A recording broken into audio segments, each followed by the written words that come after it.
काही महिन्यापूर्वीच वैद्यकीय प्रवेशाची म्हणजेच नीटची परीक्षा पार पडली। त्या संदर्भातील प्रवेश प्रक्रिया सध्या सुरू आहे। या परीक्षेच्या प्रवेशाबाबत अमरावती शहरामध्ये धक्कादायक चित्र पाहायला मिळत आहे। अमरावती शहरामध्ये खुलेआम MBBS, BDS या वैद्यकीय प्रवेशाचे पोस्टर झळकत आहे।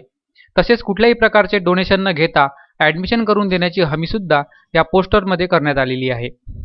विशेष म्हणजे जिल्हा स्तरावर या सर्व प्रक्रियेवर नियंत्रण ठेवणारी कुठलीही यंत्रणा नाही। त्यामुळे ॲडमिशनचे दलालराज सुरू असल्याचं चित्र शहरात सध्या दिसून येत आहे। अमरावती शहरातील महागड्या होर्डिंग साईटवर MBBS, BDS प्रवेशाची जाहिरात होत आहे।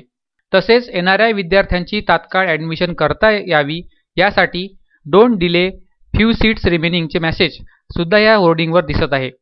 वैद्यकीय प्रवेशासाठी एक प्रकारे ॲडमिशन क्लिनिक देखील उघडण्यात आलेले आहे। शहरातील राजकमल चौक उड्डाणपुलावर थेट परदेशातून MBBS करण्याची जाहिरात होत आहे। वैद्यकीय प्रवेशासाठी जाहिरातीमधून डोनेशन न घेण्याचे सांगतात, मात्र नंतर विद्यार्थ्यांकडून लाखो रुपये वसूल करण्याच्या घटना मागील काळात घडलेल्या आहे। या प्रकारची फसवणूक झाल्यास नेमकी दाद कुणाकडे मागायची असा देखील प्रश्न उपस्थित होत आहे।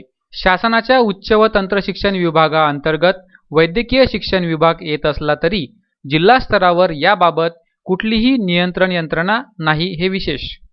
असा सर्व वैद्यकीय प्रवेशासाठीचा गोरखधंदा सध्या अमरावती शहरात सुरू असल्याचं चित्र दिसत आहे। विदर्भ न्यूजने प्रथमच या गोरखधंद्याचं चित्र जनतेसमोर आणण्याचा एक प्रयत्न केलेला आहे। या सर्व बाबीवर जिल्हा स्तरावर कुठलेही नियंत्रण नसल्यामुळे खुलेआम ॲडमिशन दलालराज होत असताना दिसत आहे।